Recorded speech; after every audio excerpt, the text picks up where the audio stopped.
தளபதி விஜய் அவர்கள் முதலமைச்சர் ஆவாரா அப்படின்ற இந்த போராட்டத்தில் விசிகே பண்ணுற இந்த ஆட்டம் இருக்குது பார்த்தீங்களா. அண்ணன் திருமாவளவன் அவர்கள் விஜய் அவர்கள் வெளிப்படையாக இன்னைக்கு அவர் எங்கே இருந்தாலும் அவர் ஒரு மனசு இங்கே தான் இருக்கும் அப்படின்ற மாதிரி தளபதி விஜய் அவர்கள் அம்பேத்கர் விழாவில் வெளிப்படையாகவே கூப்பிட்டாரு திருமாவளவன் அண்ணன் அவர்களை.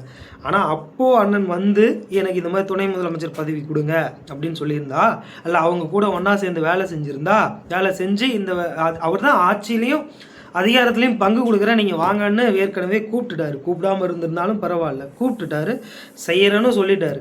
இப்போ எப்படி இருக்குன்னா, நான் 2 சீட்டை ஜெயிச்சிருக்கேன், அதுவும் அவர் காட்டாங்குளமா, அதுவும் அண்ணன் திருமாவர்கள் காட்டாங்குளத்தில் போட்டிக்கிறேன்னு சொல்லிட்டு அதெல்லாம் கணிச்சு வச்சிருக்காரு. எப்படியும் வந்து தொங்கு சட்டசபை வரப்போகுது, இந்த நேரத்தில் நம்ம எம்எல்ஏ நிற்கிறோம், தூக்குறோம், சீஃப் துணை முதலமைச்சர் பதவி தூக்குறோம் அப்படின்ற மைண்ட் செட்டில் அண்ணனுக்கு இருந்திருக்கு. ஆனால் அந்த நேரத்தில் ஒரு ரிஸ்க் எடுக்க முடியலை, ரிஸ்க் எடுக்க தயங்கிட்டாரு. இப்போ கூட அண்ணன் திருமாவளவன் அவர்களுக்கு அதிகாரத்தில் பங்கு கொடுக்கக்கூடாது அப்படின்றது நம்ம பாயிண்டே கிடையாது. தாராளமாக கொடுங்க, அவர் என்ன பண்ண போகிறாருன்றது தெரியும், அவர் வந்தால் அதுக்கு அடுத்த நிலைமைகள் என்னன்றது தெரியும். ஆனால் இப்போ பிஃபோர் எலெக்ஷனில் விஜய் கூட நின்று விஜய் கூட ஒன்றிணைந்து கூட்டணி அமைச்சு எல்லா இடத்துலையும் போய் பிரச்சாரம் பண்ணி இந்த பிரச்சாரத்துக்கு வழிவகை செஞ்சு அவர் ஒரு வெற்றிக்கு துணையாக நின்று இருந்தால் நீங்கள் கேட்குறதுல ஒரு நியாயம் இருக்குது.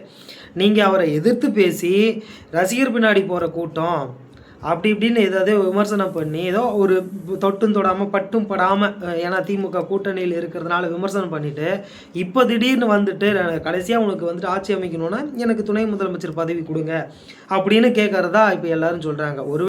ஒருவேளை மற்ற நபர்களும் இதே மாதிரியே கேட்க ஆரம்பித்தாங்கன்னா என்ன ஆகும்? அது மட்டும் இல்லை, ஒருத்தர் மாங்குன்னு படிச்சுன்னு இருக்கிறான்னு வச்சுக்கோங்களேன், ஒரு எக்ஸாமுக்கு இல்லை ஒரு பட்டமளிப்பு பட்டத்துக்கு 3 வருஷமாக உட்காந்து படின்னு படித்து தள்ளி நான் இரவும் பகலுமா நல்லபடியாக படித்து எக்ஸாம் எழுதி பாஸ் பண்ணிவிட்டு கடைசியாக ஸ்டேஜ் ஏறி பட்டம் வாங்கும் பொழுது அந்த பட்டத்தில் என் பேரை நீ போடு, உன் பேரை போடாத அப்படின்றது எப்படிப்பட்ட ஒரு விஷயம்? அதுபோல தான் இருக்குது இப்போது அண்ணன் திருமாவளவன் அவர்கள் பண்ணுறது.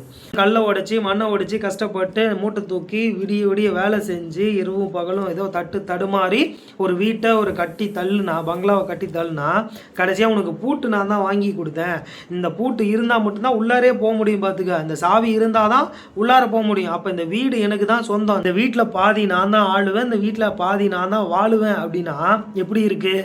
அதுபோல தான் அண்ணன் திருமாவளவன் அவர்கள் ஆட்சியில் பங்கு கொடுக்கக்கூடாதுன்னு நான் சொல்லலை. விஜய் அவர்கள் கட்சி ஆரம்பித்து வின் பண்ணி செஞ்சதுக்கப்புறம் இந்த கேள்வி கேட்கும் பொழுது தான் இது மக்கள் பார்த்துக்கிட்டு இருக்காங்க அப்படின்றது வெளிப்படையாக தெரியுது. ஸோ மக்கள் அனைவரும் உங்களை உற்று நோக்கி கவனிச்சுக்கிட்டு இருக்கிறாங்க.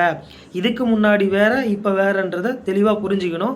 அதுக்கு இந்த ரிசல்ட்டே உங்களுக்கான ஒரு எச்சரிக்கை குறின்றதை நீங்கள் அதை புரிஞ்சுக்கணும். இது என்னக்கூடிய ஒரு சின்ன கருத்து.